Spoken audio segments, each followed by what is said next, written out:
Hello, and thank you for joining me for this week's Thursday Tips and Talk. This is Lisa Markovich of Website Design, and this week I'm going to go over accessibility on your website.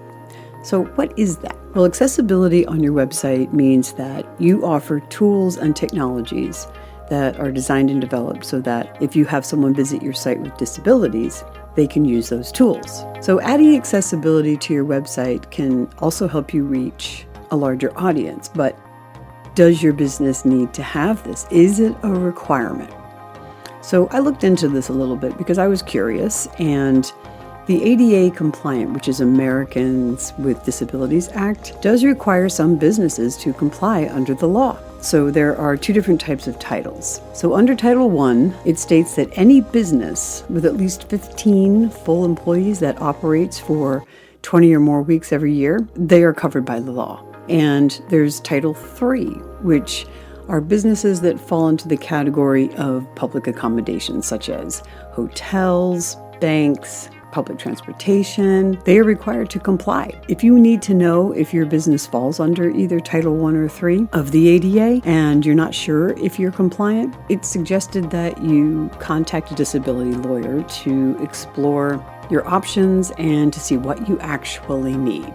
Another great resource that you can learn about is WCAG. WCAG means Web Content Accessibility Guidelines, and this kind of gives you the legal requirements. Well, actually, they're not legal requirements, but they're rather a reference point for organizations that actually need to improve their digital accessibility. So I've provided a couple links below that will help you to kind of review it yourself and see where you fit in. If your business falls in the category of the ADA requirements, it may be best for you to work with your IT department as well to design the site for proper accessibility. If your business should be compliant and is not, unfortunately, you could face lawsuits, and you don't want that. So it may be a cost to you up front to set your site up properly, but in the long run, you'll save a lot of money. So even if your business does not fall under Title I or III, there is nothing wrong with adding a few accessible features to your website. So I looked at a few that were relatively easy to use. I've seen a lot of sites that are not in that Title I or III, but they've added what is called the text Resizer. And it was very easy to add, and I'm going to take you through all the steps in just a moment so you can see how easy it is. Now, this setup is pertaining to WordPress, so if you don't have WordPress, you may have to finagle a little bit more as far as how you set it up. But I chose WAH, which is a free version. They also have a pro version, so if you want to upgrade, you can do that later. There are basic requirements that you need for setup, and I've also added a link for that below. So let me take you through real quickly how easy it was to set up the Resize text. So I've logged onto the back of my WordPress website, and what you want to do to get the text Resizer is go to your plugin area, and you're going to add a new and type in WP Accessibility. Once that comes in, so I went with WAH. I added it in, I installed it. So you have your install like this. Once it installs, it will ask you to activate it. Once you do, you then have in your dashboard the accessibility access here. So when you click on that, I have the free version, and I'll show you how it works. When you come here, it allows you to give your visitor options on how to utilize the Resize text. So when they visit, they're going to click on an icon at the top right. So this is the basic setup. So once you set up your settings, you just update, and then when you go to your site, I have this icon in the top right. So if someone's visiting my site, they're going to see this right away. They're going to click. Okay, so font size, okay, so they can make it bigger or they can make it smaller. They can change the colors. It helps them see things a little differently, or they can highlight the links. So this is just a very simple setup, and you can do this all on your own. So that's a really easy way to add retext sizing. And even if you don't have to do that, sometimes it can be a really great tool for visitors on your site. The second accessibility tool that I found was called iSpeech.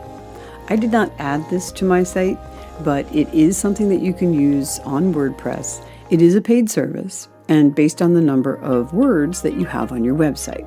You can learn more about iSpeech in the link that I provided below, and it's a really simple download. It's a zip file. So when you go to their website, which I also provided a link for, it tells you how and what you should do. Once installed, you will need to choose your plan to obtain what is called an API key in order for the iSpeech to actually work. If you decide to use iSpeech, you would need to determine the number of words that are on your website. So I found a really great link that will help you do that. I want to show it to you because I thought it was pretty cool. So when you click on that link, it will take you to this page here, which is a word counter. And it's pretty cool. All you have to do is put in your website with the HTTP, okay? So mine comes up automatically. And when you click on count words, it goes through your entire site. And it tells you how many words were on your website. So I added a link to this as well if you want to check out how many words are on your website. So why do you need to know how many words are on your website? It will help you decide the best plan that you would need to use iSpeech and all its capabilities. The drawback that I found, you might want to have someone install it for you, such as a developer. It's not as easy as the Resize text that I showed you earlier. I would have to do the same. So if you want assistance, I have a couple of great developers that I work with that could help you out. So let me know and I'll hook you up with them. Additionally, if you decide you do want a more accessibility type of a site, because I work with these developers, we can do a redesign and we would work with the developers to make sure that everything you need and that you need to be in compliance with is on your site. So if you want to talk about this more with me, please feel free to give me a call. The call is free, the consultation is free, and there's no obligation. So even if your business does not require any accessibility features, it's still okay to add them, and it helps your visitor and may even increase the visibility rate when they see that there is something that they can use that will help them view your website. If you have any questions, I would be happy to help answer them. I'll research for you, whatever you need. And until next Thursday, I really thank you for joining me and hope you'll tune in for next week's Tips and Talk.